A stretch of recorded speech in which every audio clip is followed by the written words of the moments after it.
Qurduğun ailənin dəyərini anlamağın üçün sənə bir neçə şey deyəcəm və yaxşı olar ki, bunu evlənməmişdən qabaq dərk eləyəsən.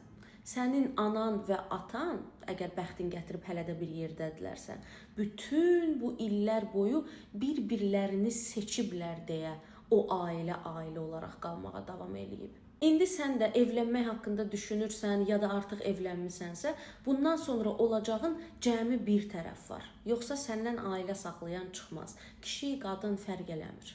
Təsəvvür elə ki, əminəm çox sayda belə ailə var, ata-nənənin anandan zəhləsi gedir. Gedir, gəlir, ananı atana pisləyir.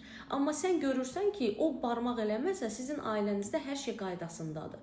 İdeal vəziyyətdə atam bu yerdə qabağa durub öz anasına deməlidir ki, anacan, sən mənim gözümün işığısan, hər zaman da elə olmağa davam eləyəcəksən. Amma mən artıq bu qadından evliyəm. Onun əyrisi də mənə düzdür. Bundan sonra da onun haqqında danışmağını istəmirəm. Əgər nə zamansa deyəcək yaxşı sözün olsa, onda danışarsan. Yerdə qalan hallarda isə fikirləş ki, oğlum belə qəbul eləyir. Bundan sonra da ana nə zaman bu davranışı təkrarlamağa çalışsa, oğul bir o qədər az qulaq asır. Hətta danışdıqca uzaqlaşır. Səbəbini də soruşanda deyir ki, buna görədir. Ana da zamanla susmağı və qəbullanmağı öyrənir.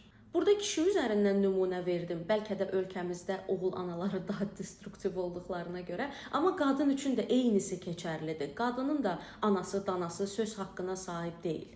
Bəzən qulaq asan olmayanda dərd öz xoşuna da aradan çıxa bilir. Deməyim odur ki, sənin ana və atan zamanında belə eləyib, başqalarına söz haqqı verməyib ya da verib deyə indi bu vəziyyətdədirlər. İndi sən də qurduğun ailəni öz ailən, əsas ailən olaraq bilməlisən ki, o iş uzun illər davam eləyə bilsin. Əgər doğulduğun ailədən hələ boşanmamısansa, maddi, mənəvi, fiziki olaraq, sənin üçün ikinci bir ailə qurmaq hələ tezdir.